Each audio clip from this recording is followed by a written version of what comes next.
Hello dear, स्वागत करता हूं आप सभी को यूट्यूब चैनल नर्सिंग ज्ञान में। और आज का वीडियो बहुत शानदार होने वाला है।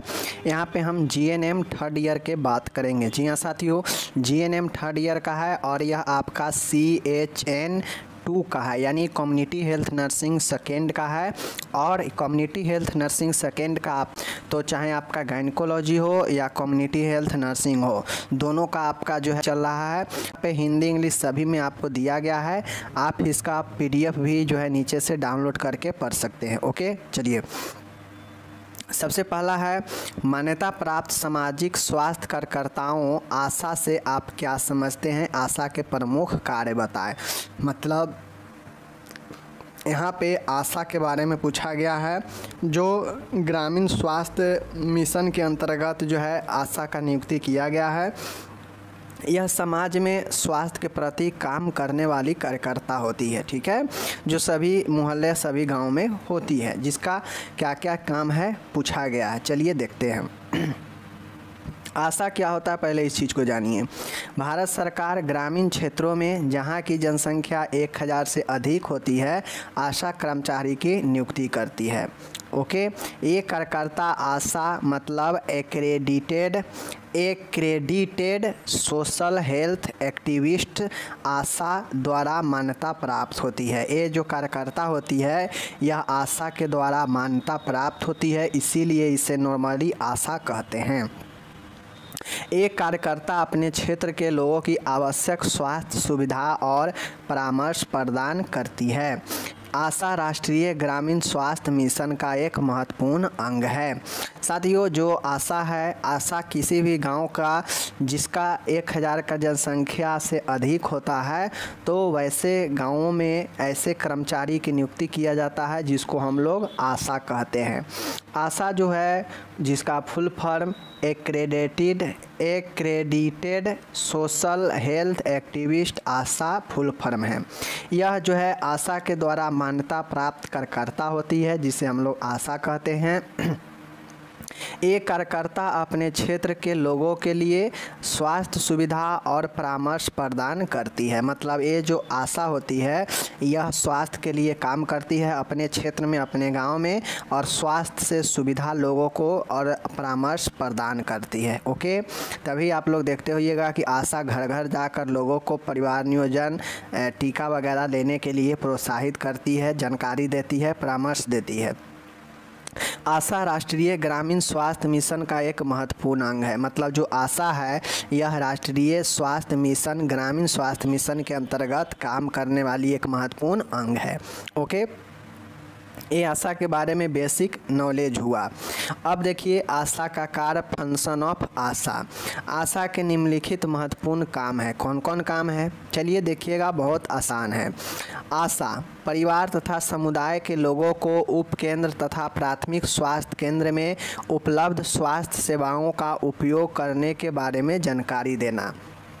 आशा का प्रथम काम होता है कि वह परिवार में या व्यक्ति को या समुदाय में लोगों को सब सेंटर, उपकेंद्र और प्राइमरी हेल्थ सेंटर में जो भी उपलब्ध स्वास्थ्य का सेवा है इसके उपयोग के बारे में जानकारी देती है। समझ गए?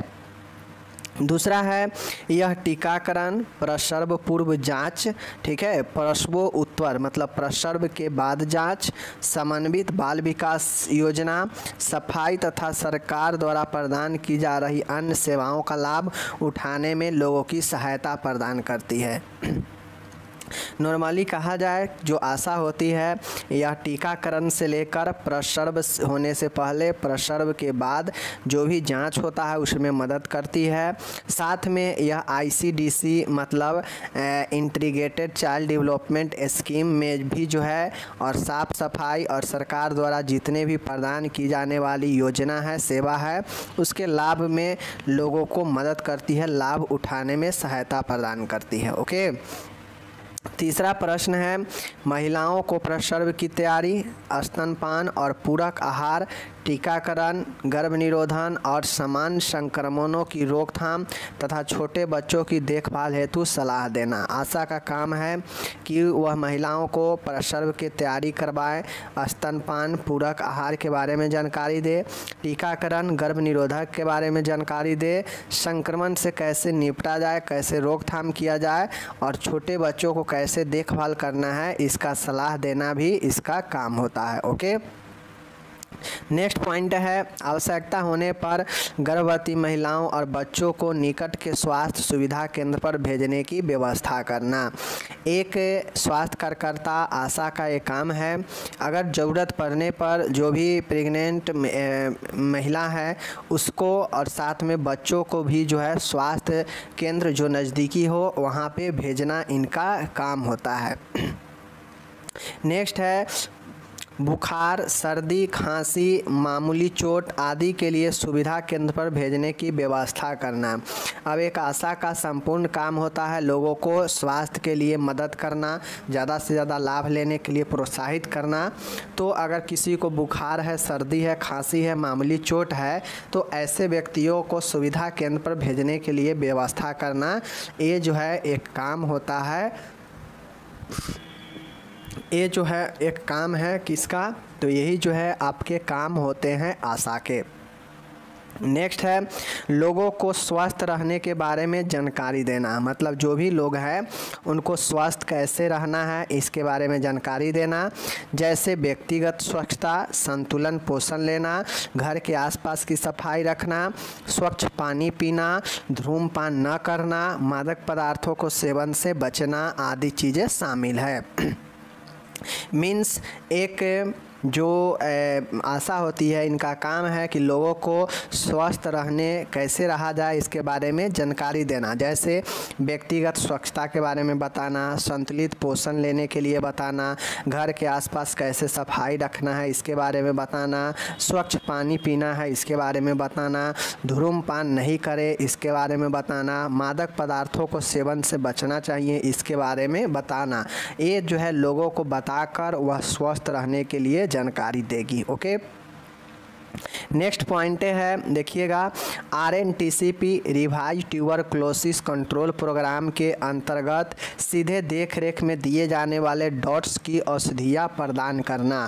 स्वास्थ्य कार्यकर्ता का ये भी काम होता है कि RNTCP में जो भी दवाइयाँ डॉट्स दिया जाता है जो डायरेक्ट ऑब्जर्वेशन में देना चाहिए स्टाफ के, तो वो जो है यही आशा कार्यकर्ता के नज़दीक में भी दिया जा सकता है डॉट्स थेरेपी। ओके, 8वां है प्रत्येक व्यक्ति को दी जाने वाली अनिवार्य सुविधाओं के लिए कार्य करना, मतलब जो भी व्यक्ति को जो आवश्यक सुविधा है, अनिवार्य सुविधा है उसको देने के लिए जो है कार्य करना चाहिए।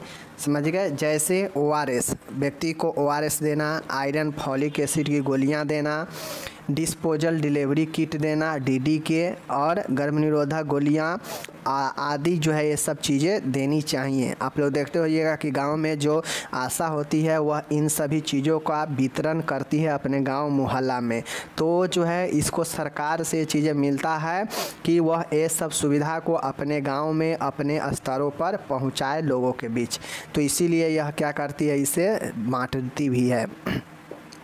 इन सभी सामग्रियों के लिए आशा को एक किट प्रदान की जाती है। वही चीज़ें है कि इन सभी सामग्री के लिए आशा को एक किट प्रदान किया जाता है और आशा जो है इन सब चीज़ों को अपने क्षेत्र में, अधिकार क्षेत्र में जो है क्या करती है, वितरित करती है। नेक्स्ट देखिएगा संपूर्ण स्वच्छता कार्यक्रम के अंतर्गत घरों में शौचालय निर्माण को बढ़ाना।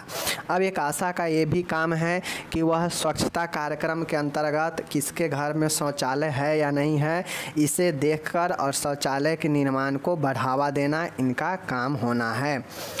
नेक्स्ट है अपने गांव में जन्म व मृत्यु के असमान समस्या की सूचना उप स्वास्थ्य केंद्र व प्राथमिक स्वास्थ्य केंद्र को देना, मतलब एक आशा को अपने क्षेत्र में, अपने गांव में किस कारण से असमान मृत्यु हो रहा है और जन्म हो रहा है, इन चीज़ों का सूचना जो है जो सब सेंटर है, उप स्वास्थ्य केंद्र है वहाँ या प्राइमरी हेल्थ केयर सेंटर पर जो है देना, ये आशा का काम होता है। ठीक है, नेक्स्ट देखिएगा, स्वास्थ्य समिति के बैठक में भाग लेना। अब जिला स्तर पर जो भी स्वास्थ्य समिति का बैठक होता है उसमें भाग लेना आशा का ये दायित्व है, काम है।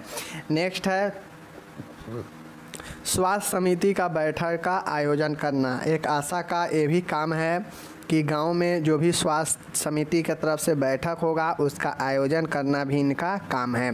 एंड लास्ट वाला है परिवार के लोगों को स्वास्थ्य सेवाएं प्रदान करना। आशा का काम है कि परिवार में लोगों को स्वास्थ्य सेवा भी प्रदान करना। साथ में आशा का और भी काम हो सकता है, जैसे स्वास्थ्य शिक्षा देना, लोगों में जो है संक्रामक बीमारियों के प्रति जो है बचने और नियंत्रण करने के उपाय बताना, ठीक है, गंदगी से बचना, साफ सफाई को बढ़ाना। तो आशा का बेसिक जो स्वास्थ्य के लिए काम होता है अपने गांव में, वो सारे चीज़ आशा जो है बताती है, लोगों को करती है। तो यही जो है आशा का काम हो गया। ओके, तो ये जो है हमारा यहाँ पे प्रश्न पहला समाप्त हो गया। ये प्रश्न 5 नंबर में पूछा गया था आशा के बारे में, तो आपको इतना डिटेल से लिखना पड़ेगा, तो आपको 5 नंबर मिलेंगे। इधर इंग्लिश में दिया गया है, आप लोग देख सकते हैं। इंग्लिश वाले इंग्लिश में देखिएगा और हिंदी वाले अपना हिंदी में देखिएगा। PDF सबको डिस्क्रिप्शन में मैं दे ही देता हूँ, आपको वहाँ से पढ़ना लेना है। जो भी लोग हिंदी में हैं हिंदी में तैयारी कीजिए, इंग्लिश में है इंग्लिश में तैयारी कीजिए। बाद में अपना लैंग्वेज चेंज कीजिएगा तो दिक्कत होगा। समझ रहे हैं चीज़ को? चलिए तो ये सारा का सारा मैं दे चुका हूँ नीचे, तो आप लोग इसको देखने का प्रयास कीजिए। चलिए मैं अब नेक्स्ट प्रश्न को शुरू करता हूँ। नेक्स्ट प्रश्न है यहाँ पे उपकेंद्र क्या है समझाएं। उपकेंद्र के बारे में पूछ रहा है, मीन्स सब सेंटर के बारे में, उप स्वास्थ्य केंद्र के बारे में पूछ रहा है। चलिए आज हम उप स्वास्थ्य केंद्र के बारे में पढ़ेंगे। आप लोग तो प्राथमिक केंद्र के बारे में बहुत पढ़े ही हैं, अब एक बार पढ़ लीजिए सब सेंटर के बारे में, उपकेंद्र के बारे में। चलिए देखते हैं। यह ग्रामीण जन समुदाय के लिए स्वास्थ्य तंत्र की प्रथम इकाई है। मतलब ग्रामीण स्तर पर यह जो है उप स्वास्थ्य केंद्र, यह प्रथम जो है स्वास्थ्य तंत्र की एक प्रथम इकाई है। सबसे फर्स्ट जो है स्वास्थ्य का देखभाल सरकारी तौर पे यहीं सब सेंटर में ही गांव से शुरू होता है। ओके, उप केंद्र का गठन मैदानी क्षेत्र की 5000 की जनसंख्या व पर्वतीय क्षेत्र के 3000 के जनसंख्या को कवर करने हेतु किया जाता है। तो आपको यहाँ पे बता दिए, अगर मैदानी क्षेत्र में 5000 के जनसंख्या हो चुका है तो वहाँ पे एक सब सेंटर हो जाएगा। वहीं पर बात किया जाए आदिवासी क्षेत्र में, पहाड़ी क्षेत्र में 3000 का भी जनसंख्या है तो एक उपकेंद्र का स्थापना किया जा सकता है। तो ये हो गया। अब यहाँ पे स्टाफ पैटर्न देख लीजिए कि स्टाफ कितने होते हैं। तो एक सब सेंटर पर जो है आपके एक जो है मेल हेल्थ वर्कर होते हैं और एक फीमेल हेल्थ वर्कर होते हैं जिसको ANM बोलते हैं। तो एक ANM होते हैं और एक आपके मेल ANM होते हैं, मीन्स मेल हेल्थ वर्कर, पुरुष स्वास्थ्य कार्यकर्ता एक होते हैं और एक महिला स्वास्थ्य कार्यकर्ता होते हैं, यानी 2 होते हैं सब सेंटर पर। ओके, अधिकांश केंद्रों का वित्त पोषण देख लीजिए। अधिकांश उप केंद्रों का वित्त पोषण केंद्रीय स्वायत्ता एवं परिवार कल्याण मंत्रालय करता है। देखिए ये जो सब सेंटर होता है इसका अधिकांश जो खर्चा इसमें होता है, इसके अधिकांश जो खर्च होते हैं वह केंद्र स्वास्थ्य एवं परिवार कल्याण मंत्रालय करता है इस पर खर्चा, ठीक है। कुछ जो बचता है वह राज्य सरकार करता है। शेष उपकेंद्र राज्य तथा न्यूनतम आवश्यकता कार्यक्रम अथवा बुनियादी न्यूनतम सेवा के अंतर्गत वित्त पोषित होता है। मैंने वही बताया कि अधिकांश भाग जैसे 40-60% भाग अगर केंद्र देता होगा, खर्च करता होगा उस पर, तो 40% भाग उस पर केंद्र सरकार खर्च करता होगा। तो मतलब अधिकांश भाग तो केंद्र ही दे रहा है, वित्त पोषित कर रहा है, और जो कुछ भाग बचा है वो राज्य सरकार करता है। समझ गए चीज़ को? अथवा बुनियादी के न्यूनतम सेवा के अंतर्गत यह वित्त पोषित होती है। ओके, पुरुष स्वास्थ्य कार्यकर्ता का वेतन जो है, तो यहाँ पे जो आप लोग देख रहे हैं कि पुरुष स्वास्थ्यकर्ता का वेतन जो है राज्य सरकार द्वारा दिया जाता है। वहीं पे महिला स्वास्थ्य कार्यकर्ता अर्थात 6 उपकेंद्र मतलब 6 सब सेंटर का पर्यवेक्षण का जो कार्य होता है वह एक महिला स्वास्थ्य सहायक करती है। तो इस प्रकार से आपको ध्यान में रखना पड़ेगा कि सब सेंटर पर जो एक मेल हेल्थ वर्कर होते हैं उसका वेतन राज्य सरकार देता है यहाँ पे, और बाकी जो महिला स्वास्थ्य करता है जो 6 उपकेंद्रों पर तैनात होती है तो इन सभी का कार्यों का जो पर्यवेक्षण है, निरीक्षण है, वह एक महिला स्वास्थ्य सहायक करती है। तो इस चीज़ को हम लोग समझेंगे। अब हम लोग को जानना है कि उपकेंद्र फंक्शन ऑफ सब सेंटर, उपकेंद्र का क्या क्या काम होता है। देख लीजिए, उपकेंद्र का काम होता है मातृ एवं बाल कल्याण की देखभाल, मतलब माता और बच्चे की कल्याण के लिए देखभाल करना, परिवार नियोजन संबंधित सेवाएं यहाँ पे होता है, टीकाकरण संबंधित सेवाएं होता है, और प्राथमिक फर्स्ट एड होता है, और साथ में रेफरल सेवाएं होता है, मतलब दूसरे हायर सेंटर पर रेफर करने का भी यहाँ पे सेवा होता है। तो इस प्रकार से जो है उपकेंद्र का कुछ ज़्यादा रोल होता नहीं है, और यहाँ पे जो है नॉर्मली यही 3 4 5 कामें कर अगर पेशेंट बहुत ज़्यादा क्रिटिकल है तो उसे रेफ़र कर दिया जाता है फर्स्ट एड देकर। ओके, तो इस प्रकार से उपकेंद्र का यही सब आपका कार्य है जो कि आपके सामने में है, और नीचे इसका इंग्लिश दिया गया है सब सेंटर के बारे में कि यह कितने के जनसंख्या पे हो सकता है, कितने के जनसंख्या पर इसे जो है लागू किया जाता है, और किस एरिया में कितने, इसका स्टाफ पैटर्न भी यहाँ पे दिया गया है, और स्टाफ पैटर्न में किसको सैलरी कहाँ से मिलता है, साथ में आप लोग के सामने में है, यहाँ पे देख सकते हैं। तो इन सभी को जो है आप लोग के बीच में लिख देना है अगर सब सेंटर उपकेंद्र के बारे में शॉर्ट क्वेश्चंस में पूछेगा तो।